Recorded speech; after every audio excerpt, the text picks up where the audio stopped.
신앙의 영웅들은 신앙을 가졌을 때 그것을 하나님의 이름으로 표현했다 그랬습니다. 오늘은 다섯 번째로 에스겔의 하나님 여호와 삼마를 가지고 은혜를 나눌까 합니다.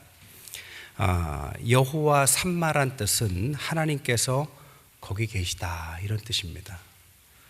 하나님께서 왜 거기 계신다라고 에스겔은 고백했을까? 먼저 우리가 생각해야 될 것은 하나님이 정말 계시나 싶을 때가 있다라는 겁니다. 사람마다 살아가다 보면 억울한 일도 당합니다. 어느 날 놀러간 아이들이 갑자기 수백 명이나 사체로 바뀌는 일도 있었죠. 전쟁은 끊이질 않습니다. 우리에게 살아가는 이 동시대, 이 나라에 왜 이렇게 어려운 일이 많습니까? 그럴 때 하나님 어디 계십니까? 이런 질문을 우리가 던지게 되죠. 혹은 하나님이 계시다고 믿는 자들이 어떻게 그런 짓을 할 수 있을까 싶을 때도 있습니다. 그럴 때 하나님 정말 계십니까? 이렇게 우리가 스스로 질문할 때도 여전히 있습니다. 1986년도 노벨 평화상을 탄 엘리 위젤이라는 사람은 유대인입니다. 독일의 나치 수용소에서 구사일생으로 살아나요. 그리고 나서 그는 나이트라는 자전소설을 하나 씁니다. 거기에 보면 참혹한 인간상이 드러납니다. 독일 사람들도 유대인이지만 그들이 미워도 사람이 사람을 죽이는 것은 여전히 힘든 일이었죠. 그래서 그 죽이기를 용이하게 하기 위해서 그 유대인들을 동물이다라고 생각하게 만들었다는 겁니다. 그래서 씻지도 못하게 하고 먹는 것도 잘 주지 않아서 아주 인간의 모습을 띠지 못하는 비참한 모습으로 만들고, 그래서 자신의 죄책감을 덜면서 그들을 살해했다고 합니다. 이 얼마나 비극적인 일입니까? 그 책에 보면 자기의 친구 율리 에크라는 소년의 이야기가 나옵니다. 그는 바이올린을 키는 아이예요. 그 수용소에 바이올린을 가지고 들어가요. 그리고 나서 저녁에 금지곡이었던 베토벤 협주곡 D장조를 켜기 시작합니다. 그리고 나서 그 다음날 이 율리 에크는 이제 죽음의 길로 떠나죠. 그때 이 엘리 위젤이라는 사람은 그 책에 이렇게 썼습니다. 어둠이 우리를 에워쌌다. 바이올린 소리밖에 들리지 않았다. 율리 에크의 영혼이 바이올린에 활이 된 것 같았다. 이루지 못한 희망이 수처럼 까맣게 타버린 과거가 사라져 버린 미래가. 이럴 때 우리는 질문하죠. 하나님 어디 계십니까? 하나님 계시면 어떻게 이렇게 참혹한 일이 멈추지 않고 우리에게 일어날 수 있단 말입니까? 오늘 본문을 쓴 에스겔도 그런 하나님을 향한 의구심이 있었습니다. 그런 25세에 제사장이 됩니다. 영광스러운 자리에 갔지만 곧 나라는 망하고 포로로 잡혀가죠. 바벨론 포로로 잡혀간 지 9년 만에 아내가 거기서 죽습니다. 결국에는 나라를 잃은 서름과 아내를 잃은 아픔이 그에게 공존하죠. 그러면서 질문하는 거죠. 하나님 정말 계신 거 맞습니까? 제사장으로서 사람들에게 하나님의 말씀을 전해야 되는데 내가 하나님이 계시는지에 대한 확신이 없이 이런 마음의 모순을 가지고 하나님을 전한다는 것이 너무 힘이 듭니다. 라면서 하나님의 말씀을 전하려고 할 때 그때마다 사람들도 그에게 돌을 던지며 하나님이 정말 계신가? 라고 따지기 시작합니다. 도대체 하나님은 계신가? 그래서 에스겔서가 48장까지 있는데 32장까지는 하나님이 정말 계신가라고 의구심을 갖고 있는 것처럼 보이는 장면들로 가득 차 있습니다. 하지만 하나님께서는 에스겔과 함께 하시죠. 그리고 33장부터 48장까지 하나님은 바로 너희들과 함께 거기 계시다라고 답변하십니다. 세 가지를 가지고 답변하셨어요. 첫 번째로는 하나님은 주님을 믿는 사람들을 통해서 자신을 계시하신다라고 말씀하십니다. 그래서 에스겔서 48장 가운데 인자라는 단어를 쓰십니다. 인자, 사람의 아들이란 단어지만 이 인자라는 단어는 예수 그리스도에 대한 상징이자 사람의 아들이라는 뜻입니다. 사람의 아들을 통하여 하나님을 드러내시겠다. 그래서 48장 가운데 93번이나 인자라는 단어를 쓰십니다. 그리고 두 번째, 그 인자, 하나님의 믿음으로 주님을 드러낼 사람이 누구냐? 두 번째는 그 사람은 바로 너다. 그래서 에스겔의 이름은 하나님께서 너를 강하게 하신다라는 뜻을 가지고 계십니다. 우스갯소리로요, 자신의 은사를 하나님 앞에서 발견하는 법이 뭐냐? 다른 사람들이 교회 내에서 뭘 봉사할 때 내가 하면 저거보단 잘하겠다, 이런 마음이 들기면 그것이 자신의 은사일 가능성이 높다고 합니다. 여러분, 찬양에 마음에 안 드시면 비판하지 마시고 찬양대에 서시면 돼요. 자녀들을 교육할 때 나도 더 잘할 것 같아 라고 하면 뒤에서 비판하지 마시고 하나님이 나에게 은사를 주셨나 보다, 이렇게 생각하면 됩니다. 왜 그럴까? 문제의식을 갖고 있기 때문입니다. 문제의식을 비판으로만 갖고 있으면 문제가 되지만 문제의식을 가지고 그 문제를 해결하려고 노력하면 그것은 은사가 되고 하나님의 부르심이 되는 것입니다. 오늘 에스겔도 왜 하나님이 안 계신가라고 문제의식을 가질까요? 그래서 하나님은 에스겔에게 그 많은 제사장 중에 에스겔을 선택한 것입니다. 그리고 바로 네가 그 문제를 해결할 사람이다라고 말씀하십니다. 그럼 그 문제를 내가 어떻게 해결할까? 그래서 세 번째, 그것을 믿고 문제의식을 가지고 그것을 해결하는 사람에게 하나님은 힘을 주시는 것입니다. 그럼 어떻게 힘을 주실까? 하나님은 말씀으로 힘을 주십니다. 그래서 에스겔서의 37장에 마른 뼈의 환상이 나오는 거죠. 정말 이 나라와 영적 상황은 마른 뼈와 같은 것이죠. 생명은 고사하고 뼈밖에 남지 않은 그런 비참한 몰골입니다. 근데 하나님께서 인자야 하면서 말하기를 네가 하나님의 말씀을 대언해라 그러죠. 하나님의 말씀을 대언하니 거기에 힘줄이 생기기 시작하고 살이 붙기 시작합니다. 그리고 하나님의 말씀을 대언하자 생기가 임하기 시작하고 생명이 붙기 시작하죠. 그리고 결국에는 하나님의 거룩한 군대로 변하는 환상을 주시죠. 무엇으로요? 하나님의 말씀으로. 하나님의 말씀을 그래서 대언하는 사람을 예언자, 대언자, 프로펫이라고 말하는데 이 대언자, 예언자의 이 예자는 미리 예자를 한자로 쓰는 것이 아니라 그 한자는 맡길 예자를 한자로 씁니다. 그래서 하나님께서 너에게 미리 알려주신 것이 아니라 하나님의 거룩한 생명의 말씀을 맡겼다는 것입니다.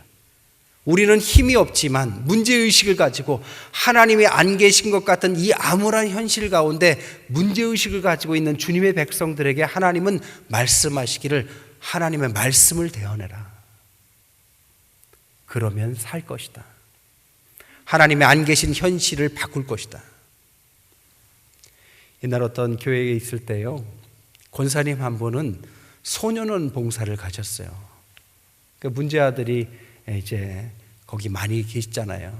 제가 그 권사님한테 가서 봉사하는 거 어렵지 않느냐, 아이들이 괴롭히지는 않냐 그랬더니 자신은 자신 있대요. 아이들을 바꿀 자신이 있대요. 자기가 3번만 만나면 아이가 운대요. 그리고 10번만 만나면 변화된다고 합니다. 자기는 확신한대요. 그래서 권사님 말씀과 상담을 너무 잘하시나 보죠. 그랬더니 아니랍니다. 자기는 말주변도 없고 그럴 만한 사람은 아닌데 자기가 확신하는 것은 그 아이들한테 다른 말을 하는 것이 아니라 하나님의 말씀을 전한다고 합니다. 하나님의 말씀을 전하면 거짓말같이 그 아이의 마음이 위로를 받고 그 문제 많던 그 아이가 자신의 삶을 회개하기 시작한다는 겁니다. 이것이 하나님의 말씀의 힘이고 우리에게 대언하라는 뜻입니다. 그때 하나님이 안 계신 것 같은 이 암울한 현실 가운데 여호와 삼마, 하나님이 계시는 그 증거를 드러내시는 것이죠. 그러면 여호와 삼마의 구체적인 의미가 뭡니까? 세 가지입니다. 첫 번째로는 주님이 이끄시는 삶이다, 이런 뜻입니다. 여러분, 하나님이 계시는 삶과 계시지 않는 삶은 완전히 다른 삶입니다. 어딜 보면 알 수 있느냐? 엠마오의 이야기를 보면 알 수 있죠.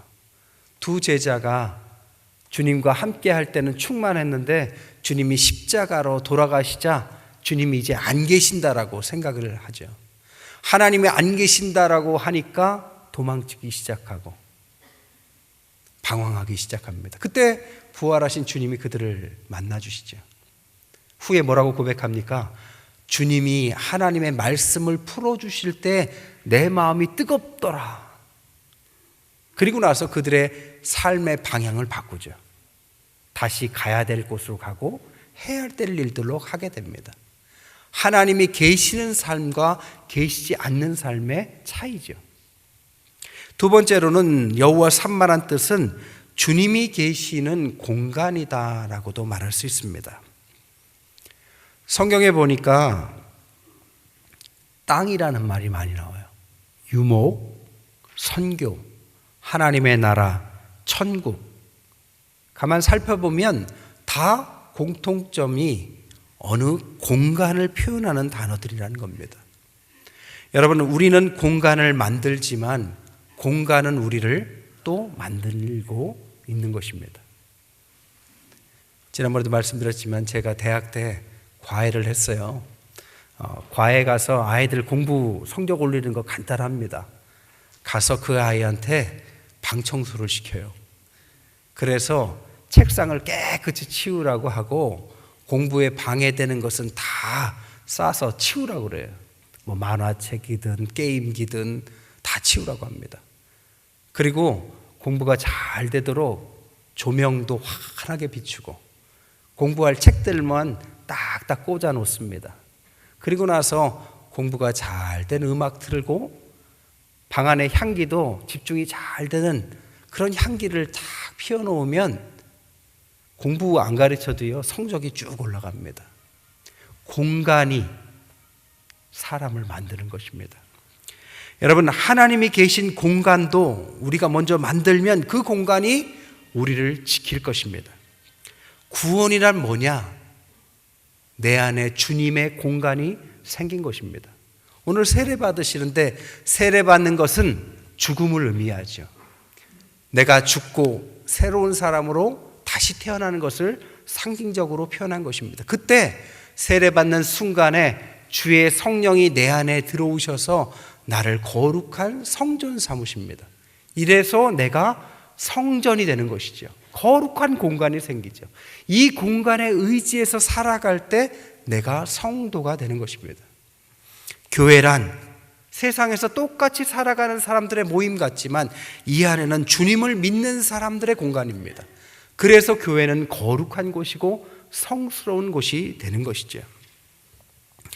여러분, 여러분들의 공간은 어떠십니까? 여러분들의 가정은 어떻고 여러분의 직장은 주님이 주인 되시는 공간이십니까? 고든 맥도널드의 하나님이 축복하는 삶이란 책에 보면 이런 이야기가 나와요. 버스 기사들, 성도 중에 버스 기사들이 계셔서 버스 기사들이 계신 곳에 이제 말씀을 전하러 목사님이 가요. 그리고 나서 거기에 설교하시기를 여러분이 버스를 운전하는 8시간 동안에 그 공간을 하나님의 성소다라고 한번 선포해 보십시오. 그래서 그 버스에 타고 내리는 모든 사람들이 이 성소를 통해서 축복받을 것이다 라고 선포해 보십시오. 대부분의 기사들이 비웃었어요. 그런데 그 중에서 한 분이 그 말씀을 깊게 들었습니다. 그래서 그대로 행한 거예요. 몇 주가 흐르고 나서 그분이 목사님을 찾아와요. 목사님이 저의 인생에 큰 변화를 주셨습니다. 왜요? 목사님이 한 대로 제가 버스에 타자마자 오늘 내가 운전하는 8시간 이 공간은 더 이상 버스가 아니라 하나님의 성소가 될지어다 라고 선포했더니 변화가 일어났습니다. 한 번은 여기 아닌데도 내려달라고 때를 쓰는 술 취한 사람이 탔는데 그 사람한테 제 예전 같으면 막 화를 냈을 텐데 화내지 않았습니다. 그리고 그를 축복해 줬습니다. 그리고 오늘도 좋은 하루 되게 해달라고 인사를 밝게 했습니다. 왜냐? 하나님의 성소이기 때문에. 그렇게 했더니 뒤에 있었던 아주머니가, 버스에 탄 아주머니가, 아니 기사님 어떻게 그러실 수가 있냐, 여기는 버스지만 제가 타고 있는 동안 성소가 되기 때문입니다. 이게 소문이 났습니다. 그래서 그 버스를 타는 사람들은 거룩한 곳에 축복을 받으러 가는 것처럼 생각하기 시작했다고 그래. 그랬더니 다른 버스 기사들도 영향을 받아서 모든 버스 기사들이 그렇게 축복을 빌고 성소다라고 선포하는 운동이 일어났고, 그랬더니 비행기를 조종하는 조종사들도 내가 운전하는 비행기가 성소다, 학교의 선생님은 내가 가르치는 이곳이 성소다, 의사분들은 내가 치료하는 이 병원이 성소다 해서 성소운동이 일어나서 그 교회에 많은 것들이 변하고 큰 축복이 임했다라고 고백해 있습니다. 여러분, 하나님의 성소가 임하도록 하는 것, 우리가 살아가는 이 불신의 세상 가운데 하나님의 성소를 선포하고 하나님이 임재하신다라고 믿고 선포하며 살아갈 때 그곳에 여호와 삼마, 하나님이 거기 계시는 줄 믿습니다. 세 번째로는 여호와 삼마는 하나님이 거기 계시다. 하나님이 계시는 곳이 어디입니까? 바로 천국이죠. 하나님의 나라입니다. 오늘 에스겔서에 보면 48장으로 되어 있는데 이 계시의 장면은 47장 후반부터 쭉 이어집니다. 12지파에게 땅을 분배하는 내용이에요. 그런데 12지파의 이름들이 역사적으로 12지파에게 땅을 분배하는 것과 좀 다릅니다. 원래 12지파면 레위지파를 빼고 요셉의 두 아들 에브라임과 므낫세를 한 지파씩 해서 12지파가 됐는데, 여기에서는 본문에서는 요셉이 하나의 지파고 레위도 지파에 들어갑니다. 그러면서 4,500척씩 사방 정사각형의 큰 성이 있고 그 성마다 동서남북에 문이 3개씩 있어서 각 지파들이 그 문을 통해서 성소로 들어오는 그런 장면을 보여주고 있다는 겁니다. 이게 뭘 뜻하느냐? 바로 하나님의 거룩한 새 하늘과 새 땅, 주님께서 재림하시고 이 땅에 임할, 영원히 임하실 하나님의 나라, 그 천국을 상징적으로 보여주는 장면이라는 겁니다. 사방에 믿는 사람들이 그 거룩한 장소로 다 물밀듯 들어오는 그곳이 천국이고 하나님의 소망이 있는 곳이다. 그곳을 요한계시록 21장에는 새 하늘과 새 땅이다 라고 표현해놨다는 것입니다. 그 하나님이 그 가운데 거기 계시는데, 그 거룩한 장소에 하나님이 계신 그 장면을 요한계시록 21장 1절에서 4절에 이렇게 표현해놨습니다. 내가 새 하늘과 새 땅을 보니 처음 하늘과 처음 땅이 없어졌고 바다도 다시 있지 않더라. 또 내가 봄에 거룩한 성 예루살렘이 하나님께로부터 하늘에서 내려오니 그 예비한 것이 신부가 남편을 위하여 단장한 것 같더라. 내가 들으니 보좌에서 큰 음성이 나서 가로되 보라, 하나님의 장막이 사람들과 함께 있음에 하나님이 저희와 함께 거하시리니 저희는 하나님의 백성이 되고 하나님은 친히 저희와 함께 계셔서 모든 눈물을 그 눈에서 씻기심에 다시 사망이 없고 애통하는 것이나 곡하는 것이나 아픈 것이 다시 있지 아니하리니 처음 것들이 다 지나갔음이로라. 여호와 삼마라는 곳은 우리가 가야 될 마지막 저 천국을 상징하는 것입니다. 근데 그 하나님이 계시는 여호와 삼마, 거기에는 4가지가 없다 말합니다. 첫째는 눈물이 없습니다. 더 이상 슬픔이 없습니다. 두 번째로는 사망이 없습니다. 영원한 생명만 있을 뿐입니다. 세 번째로는 애통하는 것이나 곡하는 것이 없습니다. 네 번째로는 그곳에서는 더 이상 질병이 없습니다. 이 땅에서는 우리가 질병으로 괴롭힘 당하고 정말 이 질병 때문에 하루하루가 고단한 사람들이 있지만 우리가 가야 될 저 본향에는 하나님이 함께 계시고 그곳에는 질병의 어려움이 없고 영원한 평안만이 있는 곳, 그곳이 바로 여호와 삼마 하나님이 함께 계시는 곳이다 라고 말하고 있는 것입니다. 한 가지 이야기만 더 하고 마치게. 어떤 권사님이 계셨어요. 그 권사님은 믿지 않는 집안에 시집가셔서 첫 미랄이 되셨습니다. 핍박을 당하시지만 첫 미랄답게 믿음을 잃지 않고 자녀들부터 전도하기 시작하고 남편도 전도해서 급기야는 온 가족이 복음화 되셨어요. 그리고 자녀들도 교회의 중직으로 잘 세웠습니다. 뿐만 아니라 교회에서 목회자를 도와서 항상 헌신하는 데 앞장서시고 기도할 때는 그분이 기도하는 그 고유의 자리가 있습니다. 항상 교회를 위해서, 성도들을 위해서 부탁하는 사람이 있으면 마다하지 않고 충고기도 해주셨어요. 그래서 교회에서 그 권사님을 싫어하는 사람은 아무도 없었어요. 다 존경하고 너무 사랑하는 권사님. 근데 그가 결국에는 천국에 가시게 됐습니다.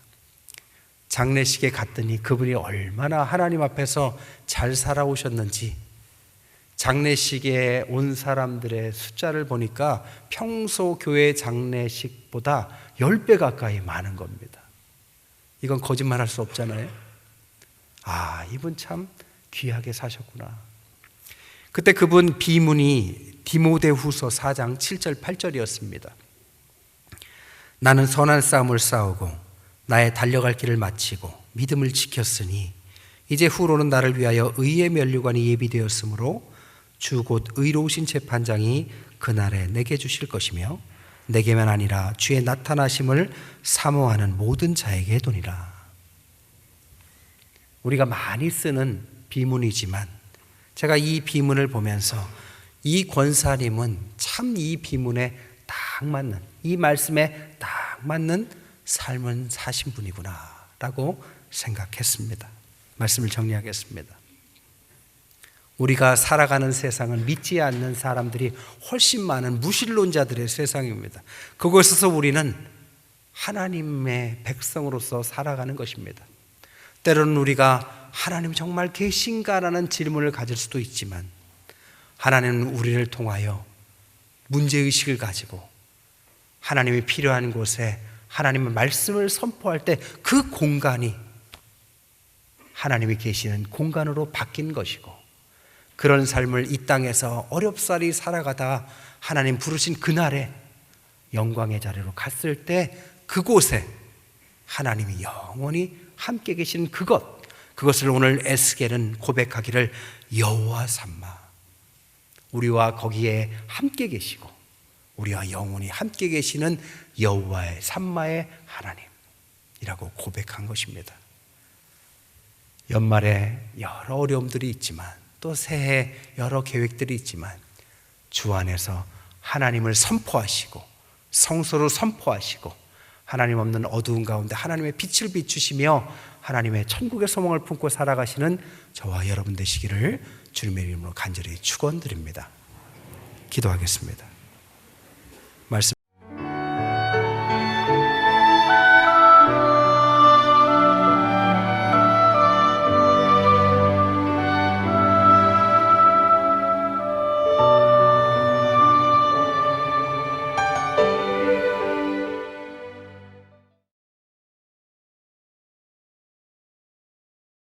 바로 여기가 그 소문난 데일의류 도매백화점이군요. 정말 요즘 유행하는 신상품들이 다 나와 있네요. 단 한 가지를 사셔도 도매 가격에 정찰 판매니까 좋다고 소문난 데는 다 이유가 있었네요. 30년 전통의 믿음 꼭 지켜나가겠습니다. 도마동 데일의류 도매백화점.